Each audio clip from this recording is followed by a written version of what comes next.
नमस्कार दोस्तों, स्वागत है आप सभी का आपके अपनी यूट्यूब चैनल होमनिस्टी में।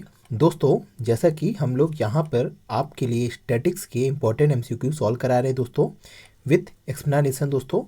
तो दोस्तों यहाँ पे हम लोग उसी कड़ी में आज पुनः फिर पार्ट 6 लेके आए हैं दोस्तों। और दोस्तों यहाँ पर हम लोग जो भी आपके सवाल लगा रहे हैं दोस्तों, हमने आपको बताया है कि हम लोग यहाँ पे चैप्टर वाइज आपके क्वेश्चंस ले आ रहे हैं दोस्तों। जैसे जैसे हम क्वेश्चंस में बढ़ते जाएंगे दोस्तों, यानी चैप्टर भी आपका बढ़ता जाएगा और उससे रिलेटेड आपके क्वेश्चंस आते जाएंगे दोस्तों। तो जितने भी आपके हर चैप्टर से संभावित क्वेश्चंस बन सकते हैं या बने हुए हैं, उन सभी क्वेश्चन को हम यहाँ पे आपके सामने लाने की कोशिश करते हैं और साथ ही हम उसके एक्सप्लेनेशन के साथ उसको समझाते भी हैं, जिससे दोस्तों उससे रिलेटेड अगर कोई क्वेश्चन बन सकता है तो आपको वहाँ पे आसानी हो जाए या आपके क्वेश्चन सही होने की संभावना बढ़ जाए दोस्तों। तो चलिए दोस्तों शुरू करते हैं आज का सेशन आपके इम्पोर्टेंट एमसीक्यू। तो यहाँ पे आपका पहला क्वेश्चन जो दिया गया है दोस्तों पहला क्वेश्चन अगर हम लोग पढ़ें तो दिया है कि mean deviation is which part of standard deviation. मतलब अगर हिंदी में देखें तो माध्य विचलन मानक विचलन का कौन सा भाग है। 3/4 है, 4/5 है, 5/4 है या उपयुक्त में से कोई नहीं। तो दोस्तों यहाँ पर अगर हम लोग आपको जब हमने इसको बताया था, जब हमने आपका इस चीज़ को पढ़ाया जा रहा था, डेविएशन वाला जब चैप्टर हमने पढ़ाया था, तो उसमें हमने आपको बताया था कि आपका एक क्या होता है दोस्तों, यहाँ पे क्वार्टाइल डेविएशन होता है, एक आपका होता है मीन डेविएशन और एक आपका होता है स्टैंडर्ड डेविएशन। तो पहले आप लोग इसका आंसर बता दीजिए, फिर हम इसको समझाते हैं। तो दोस्तों इसका राइट आंसर तो है आपका यहाँ पे बी, 4/5 है। अब ये क्यों है इसको भी समझ लीजिए। हमने जब दोस्तों आपको डेविएशन वाला चैप्टर पढ़ाया था तो उसने हमने आपको रिलेशनशिप बताया था आपके क्वार्टाइल डेविएशन का, मीन डेविएशन का और स्टैंडर्ड डेविएशन का। तो हमने वहाँ पे बताया था कि क्वार्टाइल डेविएशन, मीन डेविएशन और स्टैंडर्ड डेविएशन कब इक्वल होते हैं। तो दोस्तों अगर हम लोग इसको समझ लें यहाँ पे ध्यान से, तो आपका 6QD मतलब 6 गुना QD मतलब यहाँ पे क्वार्टाइल डेविएशन है, इक्वल होता है किसके दोस्तों, 5 गुने मीन डेविएशन के और 4 गुने क्या होता है दोस्तों, स्टैंडर्ड डेविएशन के बराबर होता है। मतलब दोस्तों आपका 6QD किसके बराबर है दोस्तों, 5 MD के बराबर है और 4 HD के बराबर है। समझ में आ रहा है दोस्तों क्या कहना चाह रहे हैं हम। उसी तरह दोस्तों जो आपका ये 5 MD आपके कितने HD के बराबर है, 4 HD के बराबर है। तो यहाँ पे दोस्तों अगर हम लोग इन फॉर्मूले को अगर आपके दिमाग में बना है और ये चीज़ ये आपको याद है, केवल अगर आप इसको दिमाग बना लीजिए तो आपका हर क्वेश्चन आपका सही होगा, इससे रिलेटेड कोई भी क्वेश्चन आपके कभी भी गलत नहीं होंगे।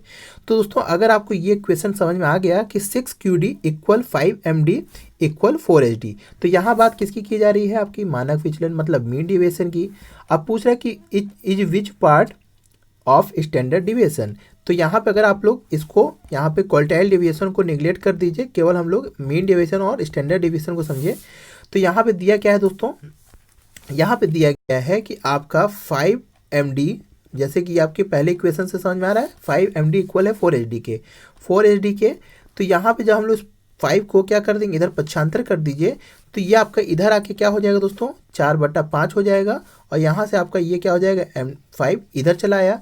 तो MD इक्वल किसके हो गया दोस्तों, 4/5 HD के बराबर। मतलब एक MD आपका किसके बराबर है, 4/5 HD के बराबर है। तो इसीलिए दोस्तों इसका राइट आंसर अगर आप लोग देखिए तो यहाँ पे इसका राइट आंसर है आपका बी, इसका राइट आंसर है। तो यहाँ पे देखिए दिया भी है दोस्तों कि माध्य विचलन, मानक विचलन तथा चतुर्थांश विचलन के बीच आपके 4 HD, 5 MD और 6QD का होता है। मैंने दोस्तों यहाँ पे 6QD पहले लिख दिया था, तो इसमें कंफ्यूज ना होइएगा, सेम चीज़ है, आप चाहे आगे लिखिए चाहे पीछे लिखिए। तो यहाँ पे आपके 4 HD के बराबर होता है। अब यहाँ पे इसको जब सॉल्व कर लिए तो दोस्तों आपका देखिए जो आपका राइट आंसर आया वो आपका 4/5 ही आया है दोस्तों। तो दोस्तों इस तरह से अगर क्वेश्चन आपका कुछ भी पूछता है, कल को यहाँ पे माध्य विचलन की जगह आपको क्या बोल दे, चतुर्थांश विचलन बोल दे, तो वहाँ पे आपका आंसर क्या होगा उसको आप इसी क्वेश्चन से सॉल्व कर लीजिएगा। 6QD = आपका 5 MD और 4 HD। तो इस चीज़ को आप लोग दिमाग में बना लीजिएगा तो आपके सारे क्वेश्चन सही हो जाएंगे, इससे रिलेटेड आपके कोई भी क्वेश्चन गलत नहीं होंगे। तो चलिए दोस्तों नेक्स्ट क्वेश्चन की ओर बढ़ते हैं। क्वेश्चन नंबर 2 दिया है कि in a place average rainfall was 6 centimetre during Monday to Saturday. यहाँ पे दोस्तों एक क्वेश्चन यहाँ पे लाया गया है, तो इसको आपको समझना है, ध्यान से समझिए कि क्या है, मंडे से लेके सैटरडे तक मंडे से लेके सैटरडे तक जो आपके रेनफॉल हुए उसका एवरेज कितना है, 6 सेंटीमीटर। तो यहाँ पे आपका जो इसका एवरेज है मंडे से लेके सैटरडे तक का वो 6 सेंटीमीटर पानी हुआ है। फिर कह रहा है कि due to heavy rainfall on Sunday, मतलब ये आपका जो प्लस संडे आ गया उसमें आपका हैवी रेनफॉल होने के कारण जो आपका टोटल 7 दिन का एवरेज निकल आया, मतलब वीक का जो एवरेज निकल आया उससे आपका टोटल एवरेज क्या हो गया, 9 सेंटीमीटर हो गया। मतलब दोस्तों आपका एवरेज 6 सेंटीमीटर था वो अब क्या हो गया, 9 सेंटीमीटर हो गया। तो अब पूछ रहा है कि रविवार को वर्षा कितनी हुई। तो दोस्तों ऐसा क्वेश्चन आपको हमेशा पूछा जाता है दोस्तों, हर एग्जाम में ऐसे क्वेश्चंस आते हैं दोस्तों। थोड़ा सा ये टाइम टेकिंग होता है इसलिए इसको ऐसे क्वेश्चन दिए जाते हैं कि जैसे आपका समय थोड़ा फिजूल खर्च हो जाए। तो दोस्तों ये सिंपल सा क्वेश्चन है, कोई कठिन क्वेश्चन नहीं है। सिंपल सा यहाँ पे क्या है कि सबसे पहले हम क्या करते हैं दोस्तों, हमको मीन का फॉर्मूला याद होना चाहिए। तो आपको पता है सबको मीन बराबर क्या होता है दोस्तों। यहाँ पे आपका मीन हम लोग कैसे निकालते हैं, जो आपके नंबर्स हैं टोटल नंबर और यहाँ पे एन की वैल्यू। तो यहाँ पे दोस्तों हमें क्या क्या पता है इस फॉर्मूले में पुटअप कर दीजिए, उसके बाद हम लोग दूसरा आपका यहाँ पे आंसर निकल आएगा। तो सबसे पहले चीज़ हमको क्या दिया है दोस्तों, यहाँ पे हमें मीन दिया है। पहला इक्वेशन हम यहाँ पे बनाते हैं दोस्तों, जो पहला तर्क कह रहा है उसको समझ लेते हैं। तो पहले तर्क में क्या कह रहा है कि यहाँ पे आपका मीन 6 है, यानी 6 सेंटीमीटर। आपका नंबर कितने हैं दोस्तों, 6 ही हैं, क्योंकि हमारे मंडे से लेकर सैटरडे कितने दिन होते हैं, 6 दिन होते हैं। तो यहाँ पे आपका जो यहाँ पे टोटल नंबर आएगा वो कितना आएगा, तो यहाँ पे हम लोग इसको मल्टीप्लाई कर दीजिए। अगर 6 को मल्टीप्लाई कर दिए तो आपका यहाँ पे ये आ जाएगा टोटल नंबर, क्योंकि दोस्तों ये वैल्यू को निकालने के लिए अगर हम लोग इसको 6 को इधर पक्षांतर कर दें तो 6 को 6 से मल्टीप्लाई करना होगा। तो यहाँ पे आपकी वैल्यू आ गई 36। तो मतलब दोस्तों यहाँ पे इसका एवरेज भी निकालिए तो यहाँ पे देखिए 6 ही आ रहा है। तो ये आपका क्या है दोस्तों, 6 दिन का एवरेज आया था। तो यहाँ पे हमको एक चीज़ पता चल गया कि 6 दिन में जो टोटल बारिश हुई वो कितनी हुई, 36 हुई। अब दोस्तों यहाँ पे हम लोग दूसरा इक्वेशन निकाल लीजिए, यही आपके 7 दिन का निकाल लीजिए। तो यहाँ पे आपका ये जो 7 दिन में है वो आपका 9 सेंटीमीटर बारिश हुई। तो यहाँ पे आपका नंबर कितने हैं, 7 हैं, तो इसका वैल्यू निकाल लीजिए। तो यहाँ पे आपका अगर हम लोग 7 9 जा की टेबल पढ़िए तो आपको कितना आएगा, 63। तो अब क्या करना है दोस्तों, 7 दिन का हमें टोटल नंबर पता है, 6 दिन का टोटल पता है। तो यहाँ पे 63 को 36 से माइनस कर दीजिए। तो यहाँ पे आ गया 13 में 6 गया 7 और आपका 5 में 3 गया 2। तो इसका राइट आंसर दोस्तों यहाँ पे 27 सेंटीमीटर आ गया, जो कि आपके ऑप्शन में भी दिया है। तो इसका राइट आंसर दोस्तों क्या है, बी 27 सेंटीमीटर। तो दोस्तों ऐसे क्वेश्चंस आपको कभी रेनफॉल के हिसाब से दे दिया जाता है, कभी आपके स्केल के हिसाब से दे दिया जाता है, कभी आपके कपड़े के हिसाब से दे दिया जाता है। कोई भी उदाहरण आपको यहाँ पर उठा के दे दिया जाता है, उसमें कुछ नंबर्स आपको दिए गए होते हैं 6 दिन के, या कुछ नंबर कुछ कम के रहते हैं और उसके बाद इंक्रीमेंट में कुछ एवरेज बदल जाता है। तो आपको उस जगह पे आपको वैसे ही चीज़ों को समझना है दोस्तों। क्वेश्चन यहाँ पे दोस्तों जैसे हमने सॉल्व करा है, अगर वैसे तर्क के हिसाब से आप सॉल्व करेंगे तो सारे क्वेश्चन आपको समझ में आ जाएगा। यहाँ पे हमने थोड़ा टाइम लिया दोस्तों, इतना टाइम नहीं लगता है, ये सब इजी क्वेश्चंस हैं, आप लोग तुरंत सॉल्व कर सकते हैं दोस्तों। तो यहाँ पे दोस्तों वही चीज़ एक्सप्लेनेशन दिया गया है जो हमने आपको समझा दिया है। नेक्स्ट क्वेश्चन की ओर बढ़ते हैं दोस्तों। क्वेश्चन नंबर 3 आज क्या कह रहा है कि कह रहा है विच 2 of the following measure of central tendency not capable of algebraic treatment. तो दोस्तों ऐसा क्वेश्चन हमने कल भी आपको समझाया था, तो उसी से रिलेटेड यहाँ पे क्वेश्चन है। केंद्रीय अभिव्यक्ति के निम्नलिखित में से कौन से 2 उपाय बीजगणितीय शोधन में सामर्थ्य नहीं है। तो पहला ऑप्शन दिया है आपका जियोमेट्रिक मीन, दूसरा दिया है मीडियन, तीसरा आपका अर्थमेटिक मीन, फिर आपका है मोड, फिर है आपका लास्ट है हार्मोनिक मीन। तो दोस्तों यहाँ पे ऑप्शन कुछ दे दिया है कि ए बी सही होंगे। यहाँ पे ध्यान दीजिए दोस्तों, हमने आपको बहुत बार समझाया है कि क्वेश्चन को जब भी पढ़ा करिए तो ये नॉट एप्लीकेबल या नॉट केबल, फिर आपका नहीं है, हो नहीं सकता, तो ऐसे शब्दों को बहुत ध्यान से समझा करिए दोस्तों, क्योंकि ऐसे क्वेश्चन जल्दीबाजी में गलत हो जाते हैं। तो नहीं बहुत ही क्या होता है दोस्तों, खतरनाक शब्द होता है, जिसे आपको बहुत ध्यान से देखना होता है। तो यहाँ पे कह रहा है कि कौन से आपके बीजगणितीय शोधन में सामर्थ्य नहीं है, तो ए और बी, मतलब यहाँ पे जियोमेट्रिक मीडियन की बात कर रहा है। फिर आपका कह रहा है डी और ई, मतलब आपका यहाँ पे मोड और हार्मोनिक मीन की बात कर रहा है। फिर आपका बी एंड डी कह रहा है मीडियन और मोड की, और आपका डी ऑप्शन कह रहा है यहाँ पे क्या चीज़, सी और ई, मतलब यहाँ पे अर्थमेटिक मीन और आपके यहाँ पे हार्मोनिक मीन को कह रहा है। तो इसका राइट आंसर दोस्तों क्या है, आपका राइट आंसर है बी और डी, मतलब माध्यिका और बहुलक। क्यों है दोस्तों, हमने इसको कल भी आपको समझाया था कि जो सेंट्रल टेंडेंसी निकालने का आपका यहाँ पे हम लोग आपको क्लासीफाइड बताया था, जो क्लासिफिकेशन बताया था सेंट्रल टेंडेंसी कैलकुलेट करने का, उसमें हमने आपको बताया था कि सेंट्रल टेंडेंसी 3 आधारों पर निकाला जाता है। पहला आपका क्या होता है, पोजिशनल बेस। पोजिशनल बेस में हमने दोस्तों आपको बताया था कि 2 चीज़ें होती हैं, आपका एक मीडियन होता है, एक आपका मोड होता है, फिर आपका होता है मैथमेटिकल। तो वहाँ पे हमने क्या बताया था आपको, अर्थमेटिक मीन, जियोमेट्रिक मीन, और फिर आपका यहाँ पे हमने बताया था क्या, हार्मोनिक मीन। तो ये 3 चीज़ थे। फिर हमने आपको बताया था बिजनेस एवरेज, जिसमें हमने क्या बताया था, मूविंग एवरेज हो गया, फिर आपका कंपोजिट एवरेज हो गया। तो ये सब चीज़ आपके बिजनेस एवरेज में थे। तो कुल 3 तरीके से इसको डिवाइड किया गया है। तो दोस्तों हमने कल भी आपको बताया था कि जो भी आपका बीजगणितीय प्रयोग होता है वो केवल आपके मैथमेटिकल वाले में ही होता है, आपके पोजिशनल वाले में ये चीज़ संभव नहीं होता है। इसीलिए दोस्तों यहाँ पे जो मीडियन और मोड है बी और डी, इसीलिए इसका राइट आंसर्स है दोस्तों।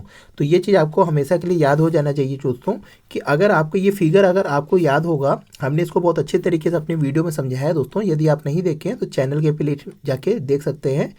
इसको हमने बहुत सही तरीके से समझाया था वहाँ पे। तो वहाँ पे भी हमने ये चीज़ को एक्सप्लेनेशन बताया था कि क्यों ये चीज़ आपका कैसे है। तो इसीलिए दोस्तों यहाँ पे इसका राइट आंसर क्या है, बी एंड डी इसका राइट आंसर है।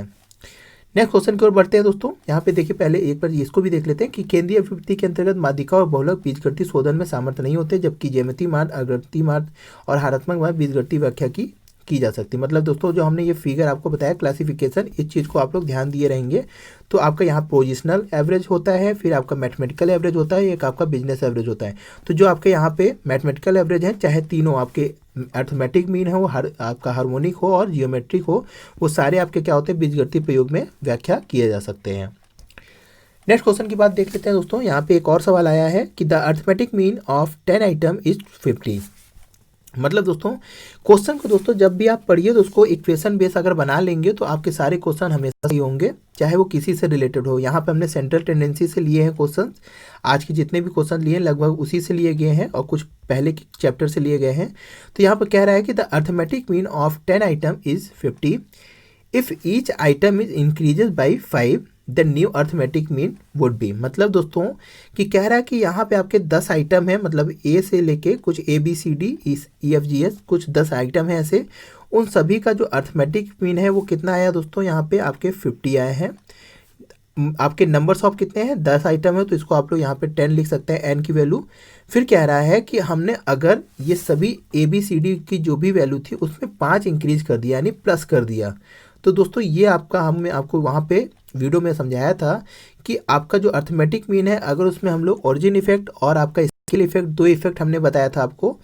तो दोस्तों यहाँ पे क्या कह रहा है कि आपका सही नया समांतर माध्य क्या होगा, 50, 55, 60 या 45। तो दोस्तों हमने आपको वहाँ पे बताया था कि जो आपका ओरिजिन इफेक्ट होता है उसके कारण, यानी कि ओरिजिन इफेक्ट से क्या होता है, अर्थमेटिक मीन प्रभावित होता है। और ओरिजिन इफेक्ट ये बोलता है कि यदि किसी वैल्यू में उतनी ही वैल्यू क्या कर दिया दोस्तों, जोड़ दिया जाए, और उसी वैल्यू से हम लोग उसके मीन में भी वही वैल्यू जोड़ दें, तो हमारा मीन भी क्या आएगा दोस्तों, सेम वही वैल्यू क्रिएट करेगा। तो दोस्तों यहाँ पे सिंपल सा क्वेश्चन यही कह रहा है। अगर आप क्वेश्चन नहीं समझ पा रहे हैं, कह रहा है जैसे मान लीजिए यहाँ पे 1 2 3 4 5 करके 10 ऐसे नंबर थे, सब में अगर हम लोग 5 जोड़ दें तो आपका जो नया सम आएगा उसमें से हम लोग अगर फिर से 10 का डिवाइड करेंगे तो आपका यहाँ पे मीन क्या आएगा, यही चीज़ पूछ रहा है। तो दोस्तों इसको हम लोग ऐसे कैलकुलेट नहीं करेंगे, सिंपल सा यहाँ पे फॉर्मूला है। ये फार्मूला क्या है, थ्योरी है ओरिजिन इफेक्ट के कारण, कि यहाँ पे आपका अर्थमेटिक मीन क्या होता है कि जितनी वैल्यू सभी वैल्यू में बढ़ाई गई है, अगर हम लोग जो मीन आया है उसमें हम लोग केवल उतनी ही वैल्यू ऐड कर दें तो हमारा जो न्यू मीन आएगा वो हमें पता चल जाएगा। तो यहाँ पे आपका जो पुराना मीन था वो कितना था, 50 था, और आपके कितनी वैल्यू सभी वैल्यू बढ़ाई गई 5। तो यहाँ पे आपका जो न्यू अर्थमेटिक मीन आएगा वो भी कितना आएगा दोस्तों, यहाँ 55 आएगा। अगर आपको विश्वास नहीं होता है तो एक एग्जांपल से लेके आप खुद सॉल्व करिएगा, ये चीज़ आपका सही होगा दोस्तों। तो आशा है दोस्तों यहाँ पे ये चीज़ समझ में आ गई होगी। इसका राइट आंसर यहाँ पे 55 है दोस्तों। दोस्तों यहाँ पे वही चीज़ देखिए कह भी रहा है कि समांतर माध्य के संबंध में निम्नलिखित नियम लागू होते हैं। यदि किसी समूह के सभी मदों पर समान संख्या जोड़ दी जाए तो नया समांतर माध्य की जोड़ी गई संख्या के बराबर बढ़ जाती है। इसी प्रकार सर घटाने पर भी ये होता है, क्या होता है दोस्तों, घट जाता है। और इसे हम लोग क्या बोलते हैं दोस्तों, ओरिजिन इफेक्ट बोलते हैं। तो ये चीज़ आप लोगों को ध्यान रहना चाहिए दोस्तों कि ये आपका अर्थमेटिक मीन ओरिजिन इफेक्ट और आपके यहाँ स्केल इफेक्ट दोनों आपको यहाँ पे प्रभावित करता है दोस्तों। तो ये चीज़ आप लोग ध्यान दीजिएगा, जो आपका अर्थमेटिक मीन है, ओरिजिन इफेक्ट और आपका स्केल इफेक्ट दोनों को प्रभावित करता है दोस्तों। स्केल इफेक्ट में हम लोग मल्टीप्लिकेशन और डिवाइड को शामिल करते हैं। तो यहाँ पे आपका arithmetic mean plus minus multiply और डिवाइडेड सभी को यहाँ पे क्या करता है दोस्तों, इफेक्ट करता है। मतलब ये आपका प्लस माइनस ओरिजिन इफेक्ट होता है और मल्टीप्लाई और डिवाइडेड क्या होता है दोस्तों, स्केल इफेक्ट होता है। नेक्स्ट क्वेश्चन की बात करें दोस्तों, तो यहाँ पे दिया है 15 संख्याओं का माध्य 15 पाया गया। यदि दो संख्याएं 18 तथा 12 निकाल दी जाए तब शेष संख्याओं का माध्य क्या होगा। तो दोस्तों सिंपल सा क्वेश्चन है, आप लोग इसको कैलकुलेट कर सकते हैं कि यहाँ पे कह रहा है कि 15 संख्याओं का मतलब दोस्तों n यहाँ पे क्या है, 15 है। सिंपल सा बात क्या कह रहा है दोस्तों, फॉर्मूला आपके दिमाग में तो याद ही होगा कि आपका यहाँ पे मीन निकालने के लिए क्या होता है दोस्तों, समेशन ऑफ नंबर्स अपॉन आपका जो यहाँ पे नंबर है टोटल। तो यहाँ पे आपका क्या है दोस्तों, यहाँ पे हम लोग क्या करेंगे, आपका यहाँ पे कह रहा है कि 15 संख्याओं का माध्य क्या है, 15 मतलब 15 माध्य है 15 संख्याओं का। यदि दो संख्याएं 18 तथा 12 निकाल दी जाए तब शेष संख्याओं का माध्य क्या होगा। अब दोस्तों यहाँ से सबसे पहले हमको पता होना चाहिए कि 15 संख्याओं का जो माध्य 15 आया है उसके टोटल या सम ऑफ आपके वैल्यू कितनी आ रही है। तो यहाँ पे हम लोग अगर इसको 15 को इधर पक्षांतर कर दें तो हमारा ये क्या आ जाएगा, सम आ जाएगा। तो यहाँ पे 15 15 कितना हो जाएगा, 15 का अगर आप लोग स्क्वायर कर लीजिए तो यहाँ पे आएगा आपका 225 आएगा। अब दोस्तों यहाँ पे क्या करिए, आप इसमें से 225 में से कितना घटा दीजिए, आपका यहाँ पे 12 और 18 मतलब इसको जोड़ेंगे तो 30 आएगा।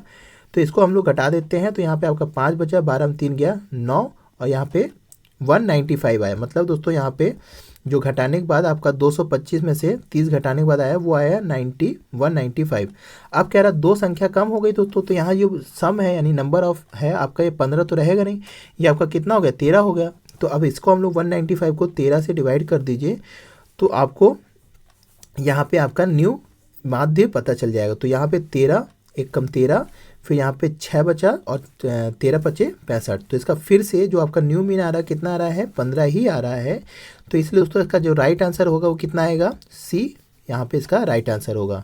तो ऐसा दोस्तों ये चीज़ आपको समझ में आ गई होगी। क्वेश्चन बहुत सिंपल सा था, क्या चीज़ कहना चाह रहा है उसको केवल आपको इक्वेशन में उतारना था, फिर उससे सॉल्व करके यहाँ पे आपको आंसर ले आ देना था। तो इसलिए दोस्तों इसका राइट आंसर पाँचवें का क्या है, सी 15। दोस्तों ये चीज़ आपको देखिए यहाँ पे वही चीज़ समझाया गया है, थोड़ा दूसरे तरीके से समझाया है वही चीज़। तो आशा है दोस्तों जो हमने आपको समझाया है वो चीज़ आपको समझ में आ गई होगी दोस्तों। फिर आपका यहाँ पे नेक्स्ट क्वेश्चन कह रहा है कि निम्नलिखित में से कौन सा औसत चरम मूल्यों से सर्वाधिक प्रभावित होता है। चरम मूल्यों का दोस्तों क्या होता है, एक्सट्रीम वैल्यू होता है कि कौन सा ऐसा मीन है जो एक्सट्रीम वैल्यू से सबसे ज़्यादा प्रभावित होता है। तो पहला ऑप्शन दे रहा है बहुलक मतलब मोड, फिर दूसरा आपका कह रहा है अर्थमेटिक मीन या समांतर माध्य, फिर आपका मीडियन कह रहा है और फिर आपका क्या बोल रहा है, जियोमेट्रिक मीन बोल रहा है। तो इसका राइट आंसर दोस्तों क्या होगा, तो आपको सबको पता होगा कि जो आपका चरम मूल्यों से सबसे ज़्यादा प्रभावित होता है वो क्या होता है, समांतर माध्य होता है। क्यों होता है इसको भी समझ लीजिए दोस्तों। अगर हम लोग एक एग्जाम्पल ले लेते हैं, छोटा सा एग्जाम्पल ले लेते हैं कि यहाँ पे आपका दिया है आपका 2 4 3 5 और आपका यहाँ पे क्या हो गया, मान लीजिए ये आपका हो गया 6। तो ये आपका क्या हो गया दोस्तों, यहाँ पे एक वैल्यू दी गई है। इसका अगर हम लोग यहाँ पे माध्य निकालें तो यहाँ पे देखिए इसको सम कर लीजिए तो टोटल कितना आ रहा है, यहाँ पे 4 2 6 6 3 9 9 5 आपका 14 और 14 6 आपका 20। तो यहाँ पे टोटल कितना आ रहा है, 20 आ रहा है। इसको हम लोग अगर डिवाइड कर दे तो यहाँ पे क्या आ जाएगा, यहाँ पे आ जाएगा आपका 4 आ जाएगा आंसर, यानी 4 आपका मीन आ गया। अब दोस्तों यहाँ पे हम लोग क्या करें कि ये अगर 2 जो था इसको हम लोग 12 बना देते हैं। तो दोस्तों यहाँ पे क्या हुआ, अब देखिएगा आपका जो मीन आएगा वो पूरा क्या हो जाएगा, बदल जाएगा। मतलब यहाँ पे 12 4 16 और 16 5 3 8, यहाँ पे 16 8 कितना हो गया दोस्तों, 24 हो गया। और ये आपका 24 6 आपका 30। तो यहाँ पे देखिए दोस्तों अगर हम लोग अब 20 की वैल्यू को बदल के 30 कर दें तो यहाँ पे देखिए आपका जो अर्थमेटिक मीन आ जाएगा वो कितना आएगा, अब 6 आएगा। तो मतलब दोस्तों देख रहे हैं कि आपका यहाँ पे 4 से सीधे क्या हो गया दोस्तों, अर्थमेटिक मीन 6 हो गया, केवल ये आपके चरम मूल्य या एक्सट्रीम वैल्यू के प्रभावित होने से दोस्तों। इसीलिए दोस्तों जो आपका समांतर माध्य होता है वो क्या होता है दोस्तों, सबसे ज़्यादा प्रभावित होता है दोस्तों।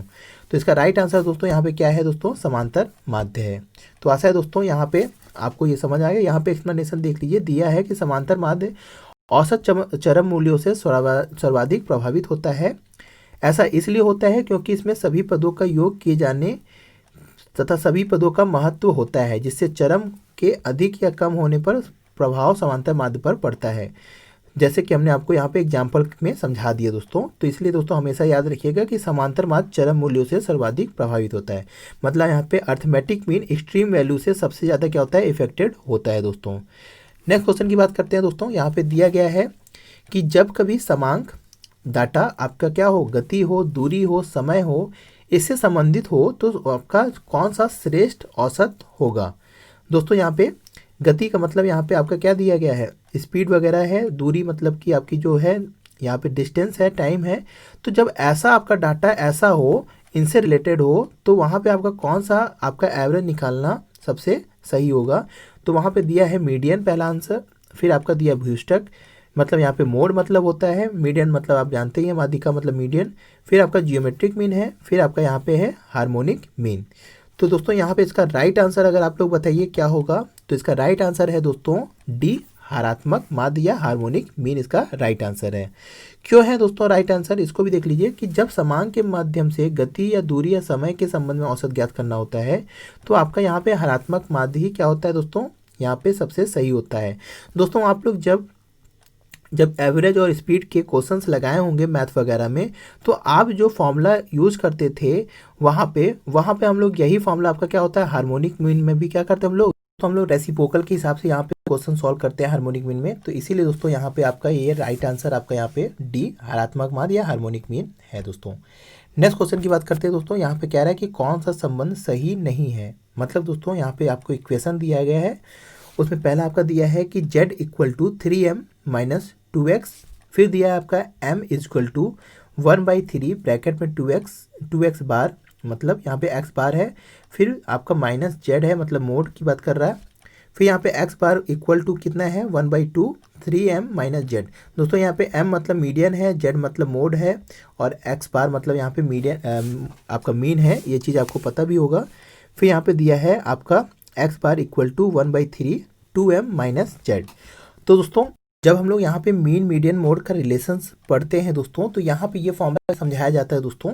तो दोस्तों एक फॉर्मूला आपको हमेशा के लिए याद होगा, ये वाला फॉर्मूला, कि आपका जो मोड होता है वो क्या होता है 3 मीडियन के बराबर होता है और माइनस कर दें 2 मीन के। मतलब यहाँ पे दोस्तों 3 गुना मीडियन को अगर हम लोग माइनस कर दें 2 गुने मीन से, तो आपका जो यहाँ पे आंसर आएगा वो क्या होगा, मोड के बराबर हो, यानी 1 मोड के बराबर होगा दोस्तों। तो दोस्तों यहाँ पे एक इक्वेशन आकर आपको याद होगा तो आप सारे इक्वेशन को टेस्ट करके यहाँ पे सही आंसर को चेक कर सकते हैं। तो यहाँ तो दोस्तों ये जो पहला वाला है ये तो आपको याद होगा, ये याद भी रहता है नॉर्मली। इसमें थोड़ा सा आपको यहाँ पे कंफ्यूजन हो रहा होगा, तो दोस्तों ये कुछ नहीं है, इसको अगर आप लोग इसी को सरल कर लेंगे तो ये आपके अलग अलग रूप सामने आ जाएंगे। तो यहाँ पे पूछा क्या है, नहीं है। तो दोस्तों सबसे पहले हम लोग यहाँ पे बी वाला चेक कर लेते हैं। इसी को अगर आप यहाँ पे कन्वर्ट करिए दोस्तों, तो यहाँ पे क्या कह रहा है दोस्तों, आपका m है, तो यहाँ पे आप m बाहर ले लीजिए। तो यहाँ पे दोस्तों क्या हो जाएगा, ये आप इसको जब हम लोग 3m को यहाँ पे इधर ले आए और z को हमने क्या कर दिया दोस्तों, उधर भेज दिया, तो ये आपका क्या आएगा, यहाँ पे आपका माइनस z माइनस 2x बार हो गया।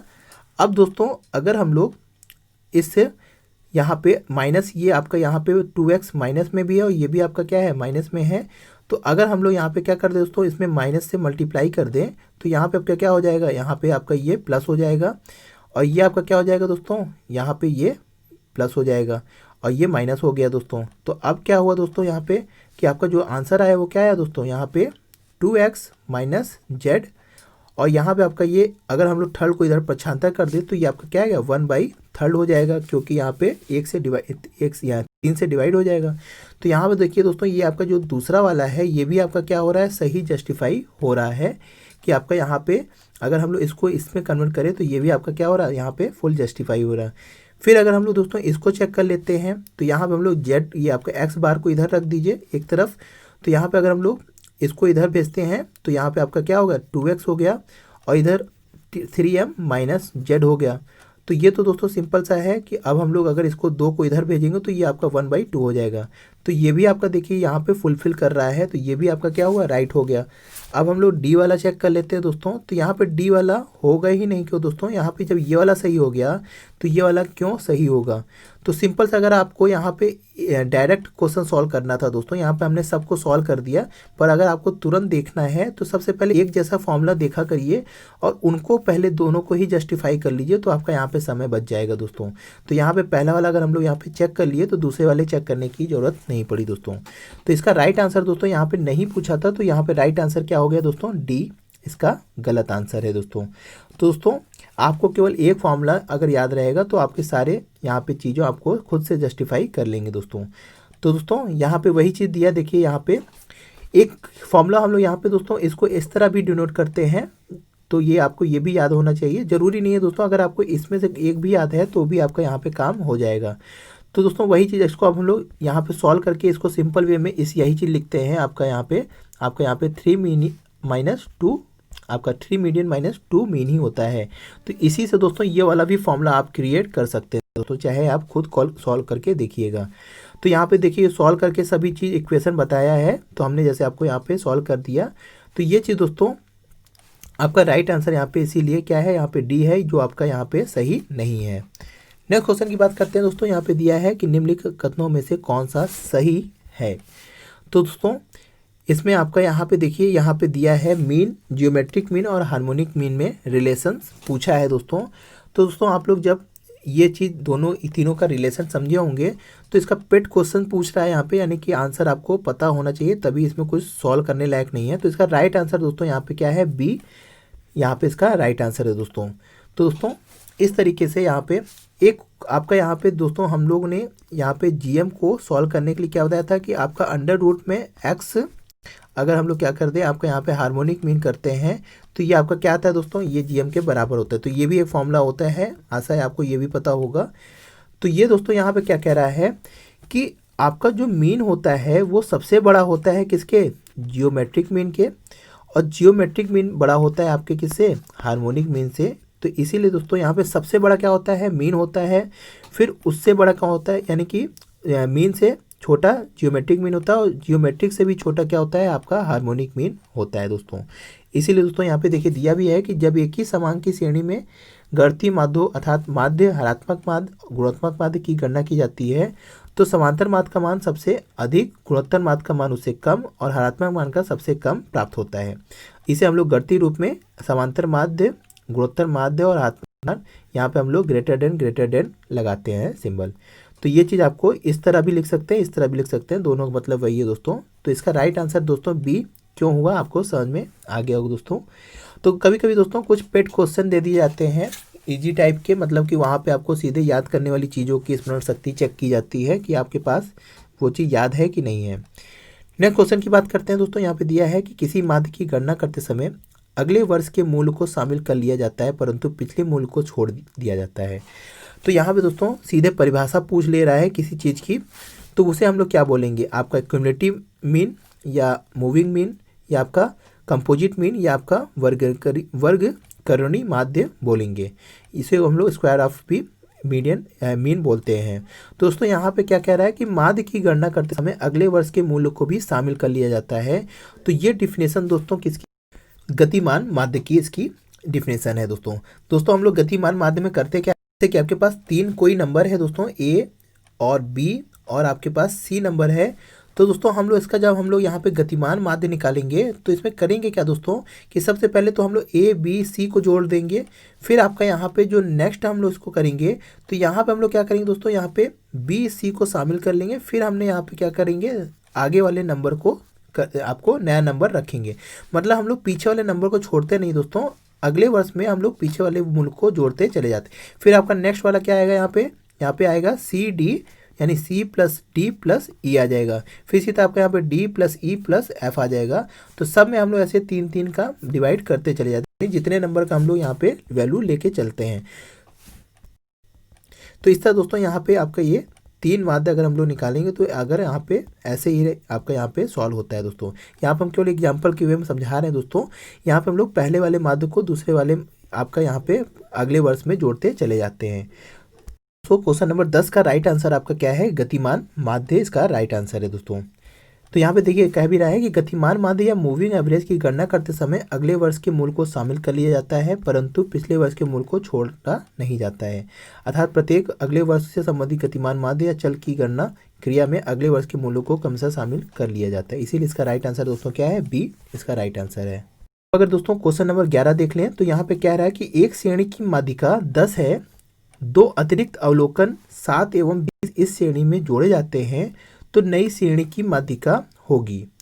तो दोस्तों यहाँ पे क्या कह रहा है, मीडियन आपका यहाँ पे कह रहा है कि एक माध्यिका क्या है, एक श्रेणी की माध्यिका 10 है, तो अब उसमें दो अतिरिक्त अवलोकन से 7 एवं 20 इस श्रेणी में जोड़ दिए जाते हैं तो नई श्रेणी की माध्यिका क्या होगी।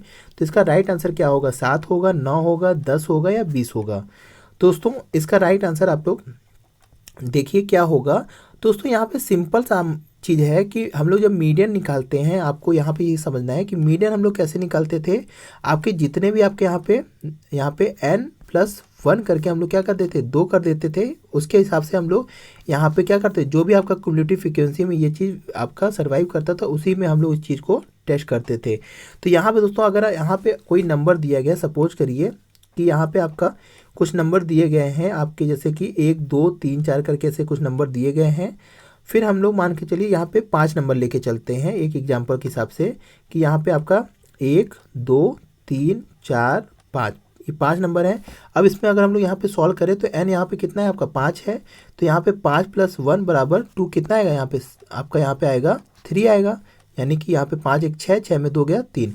तो यहाँ पे जो आपका मीडियन कितना आ रहा है, 3 आ रहा है। अब दोस्तों क्या कह रहा है कि हम इस श्रेणी में क्या जोड़ते हैं दोस्तों, इस श्रेणी में 7 एवं 20 इस श्रेणी में जोड़ देते हैं। तो दोस्तों यहाँ पे हम लोग क्या किए, 7 और 20 यहाँ पे दोस्तों यहाँ पे 7 आपका ये नंबर आ जाएगा और फिर आपका यहाँ पे 20 आ जाएगा। तो यहाँ पे आपका यहाँ पे देखिए दोस्तों कि आपका एक यहाँ पे क्या है, यहाँ पे 5 है, ये 5 के बाद आपका 7 आएगा, क्योंकि दोस्तों हम लोग यहाँ पे सीक्वेंस में लगाते हैं, और फिर ये 20 आएगा।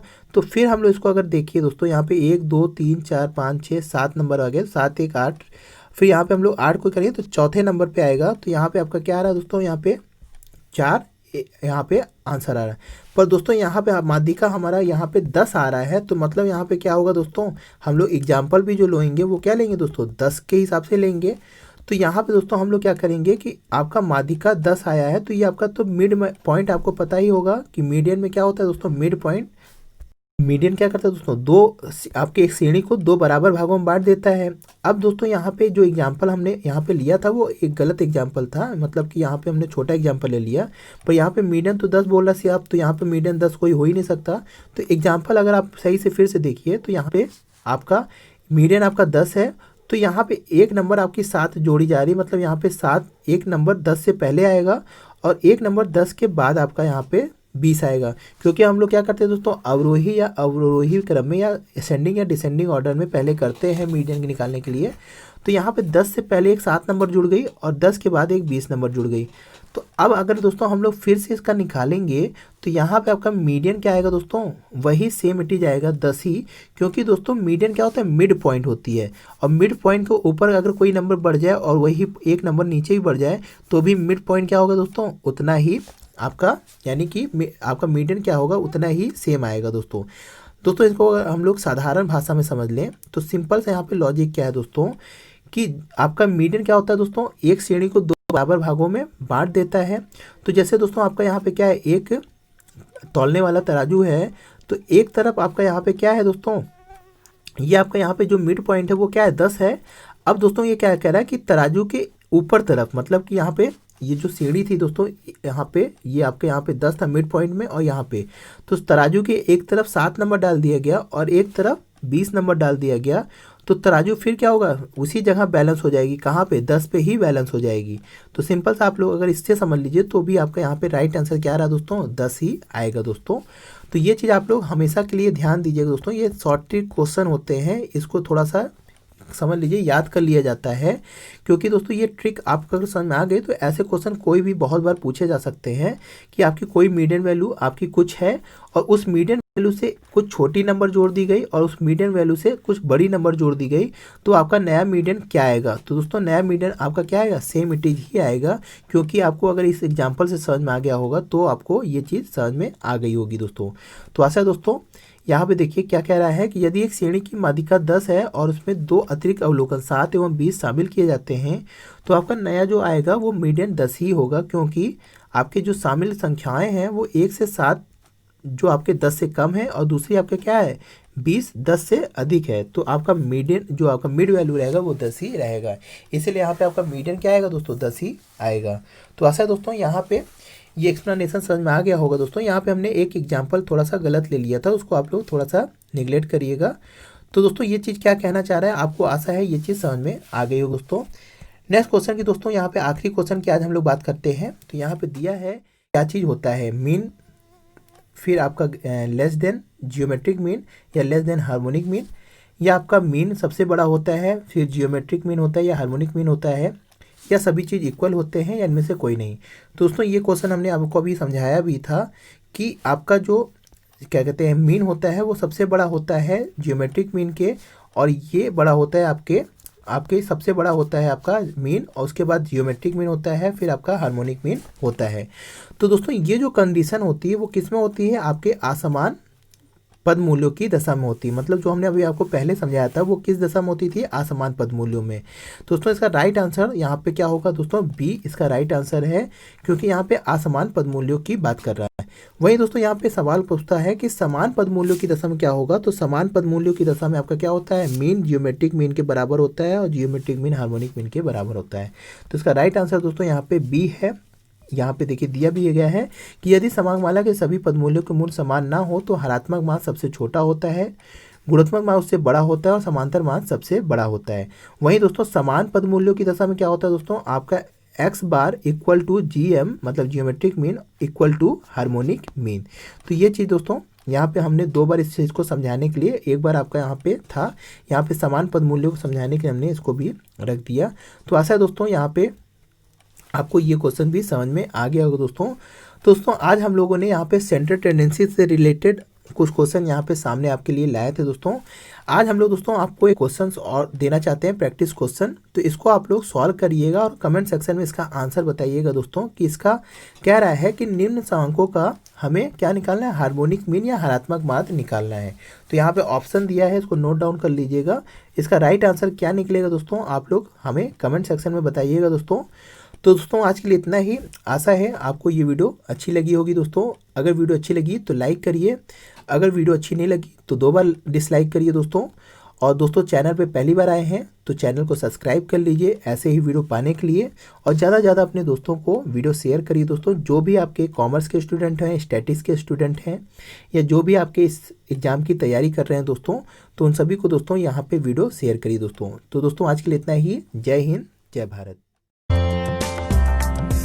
दोस्तों यदि आप हमारे चैनल होमनिस्ट्री को सपोर्ट करना चाहते हैं तो आप इस UPI ID लिंक पर जाकर अपनी इच्छा अनुसार राशि को प्रदान कर आप होमनिस्ट्री को सपोर्ट कर सकते हैं।